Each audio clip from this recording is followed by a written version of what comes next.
Soyons saints, en partenariat avec Magnificat. Nous souhaitons une bonne fête aux Félicité et Perpétue. Originaire de Carthage, Perpétue est une noble patricienne et Félicité est son esclave. Elles deviennent amies et après s'être converties, entrent toutes deux en catéchuménat.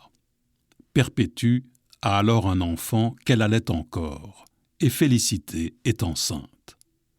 À peine baptisées par l'évêque de Carthage, elles sont arrêtées et emprisonnées. Félicité donne naissance à une petite fille en prison qui sera ensuite adoptée par une femme chrétienne. Du côté de Perpétue, son père tente de la convaincre de renoncer à sa foi, lui demandant de le faire pour son enfant, mais en vain. Après leur avoir arraché leur petit, elles sont livrées aux bêtes du cirque, nues et enveloppées dans un filet. Ensemble, elles prient et offrent leur sacrifice pour la conversion de leur bourreau. Le public païen, bien que barbare et habitué à ces atrocités, frémit de honte devant ces femmes et on finit par les recouvrir de tuniques.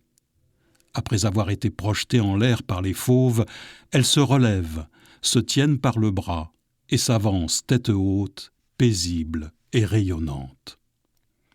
Achevées par les gladiateurs, leurs visages conservent jusqu'au bout cette joie surnaturelle. Le martyre de ces deux amies et jeunes mères convertit les foules. Leur culte se répand en Afrique et en Europe.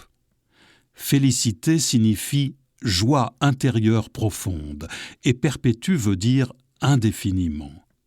Dans leur martyre, elles vont exprimer dans une belle communion une joie ancrée dans la perpétuité du ciel. Lors d'une messe, après l'élévation et avant le « par lui, avec lui et en lui », le prêtre dit la prière eucharistique et en citant de bienheureux apôtres et martyrs, il dit ces mots « Félicité et Perpétue, Agathe, Lucie, Agnès, Cécile, Anastasie et tous les saints.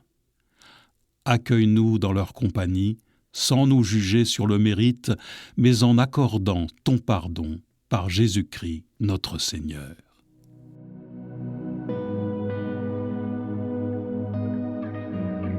Essayons de prendre la résolution d'écouter avec ferveur la prière eucharistique lors de notre prochaine messe.